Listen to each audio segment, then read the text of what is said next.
The crystalline chambers of the Galactic Council hummed with the translated laughter of a dozen species. At the center of the vast amphitheater, Ambassador Sarah Chen stood motionless, her dark eyes fixed on the towering figures that surrounded her. The Vorthak representatives' chitinous plates rattled with amusement, while the gaseous ethereals pulsed in colors that their translators rendered as mocking chuckles. "Humans," wheezed Counselor Thex-9, his mechanical voice dripping with condescension. "You threaten us, a species that has barely crawled beyond their own star system?" Sarah's jaw tightened imperceptibly. Behind her, the holographic display showed Earth's modest fleet, perhaps 200 ships, crude and angular compared to the sleek vessels of the Council races. The Zephyrians had fleets numbering in the tens of thousands. The hegemony boasted star destroyers that could crack planets. What could humanity possibly do? "We ask only for fair treatment of human colonies," Sarah said, her voice steady despite the overwhelming presence of beings who could obliterate her homeworld with a thought. "The mining quotas on Kepler 442b are killing our people. The restrictions on Terra Nova prevent basic agricultural development. We seek only justice." The laughter grew louder. Counselor Veltar of the hegemony leaned forward, his 6 eyes gleaming like black diamonds. "Justice? You speak to us of justice? We, who have ruled the galaxy for millennia, while your species was still discovering fire." "Perhaps," interjected the ethereal representative, their translated voice like wind through crystal, "we have been too lenient with these children. They require a firmer hand."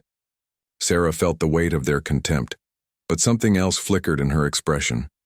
Something that looked almost like satisfaction. "Then you refuse our reasonable requests?" "Refuse?" Thex-9's mechanical laughter echoed through the chamber. "We do not negotiate with insects. Your colonies will submit to increased quotas, or they will be relocated." The word hung in the air like a death sentence. Sarah nodded slowly, as if she had expected this response. "I see. Then humanity will have no choice but to defend itself." The laughter reached a crescendo. Even the stoic monoliths, ancient stone beings who rarely showed emotion, seemed to vibrate with amusement. Veltar wiped moisture from one of his eyes with a delicate claw. "Defend itself? With what? Your pitiful fleet could not challenge a single hegemony battle group." Sarah reached into her diplomatic pouch and withdrew a small device, a simple communicator that looked primitive compared to the advanced technology surrounding them. The council members watched with amused curiosity as she activated it. "Admiral Reeves," she said simply. "They have made their choice." The reply came immediately, crackling through the chamber's speakers. "Understood, Ambassador. Humanity remembers." For a moment, nothing happened. Then the chamber's massive viewing screens flickered to life, showing the space around the council station. The assembled representatives glanced at the displays with mild interest, expecting perhaps to see humanity's small fleet retreating in defeat. Instead, they saw darkness. The blackness of space itself seemed to writhe and move as if the void had developed a will of its own. Slowly, impossibly, shapes began to resolve from the darkness. Ships, but not like any the council had ever seen. They were black as the space between stars, their hulls seeming to absorb light itself. One ship appeared, then 10, then 100. The laughter died. Thousands upon thousands of vessels materialized from what the council had assumed was empty space, their stealth technology finally disengaging. The ships varied in size from sleek destroyers to massive dreadnoughts that dwarfed even the largest hegemony vessels. They moved with predatory grace, taking positions around the council station with mathematical precision. "Impossible," whispered Counselor Thex-9, his mechanical voice faltering. "Our sensors showed nothing. Nothing." Sarah's expression remained calm, but now there was steel in her voice. "You see, counselors, you made a fundamental error. You assumed that what you could see was all that existed. You judged humanity by the ships we allowed you to observe, not by what we were truly capable of." The screens now showed a continuous stream of emerging vessels. 50,000, 100,000. The numbers climbed steadily as more ships decloaked throughout the system. While you grew fat and complacent in your superiority, Sarah continued, humanity did what we have always done. We adapted. We learned. We prepared. Every slight, every injustice, every casual dismissal of our worth was noted and remembered. Feltar's 6 eyes darted frantically across the displays. Where did they come from? How many are there?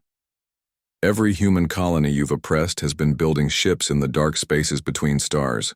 Every mining operation you forced upon us taught us to hollow out asteroids and construct shipyards in the void.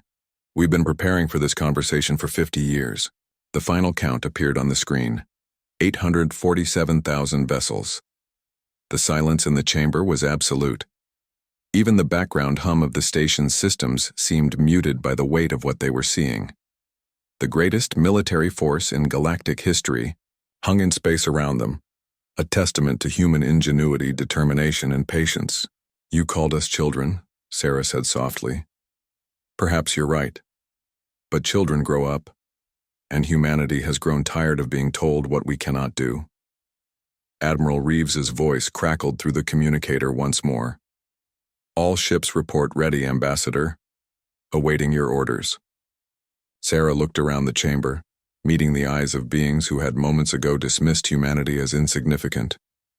Now they stared at her with something approaching awe and terror. The quotas will be lifted, she said, her voice carrying the quiet authority of someone backed by nearly 1 million warships. The colonies will govern themselves, and humanity will take its place as an equal member of this council.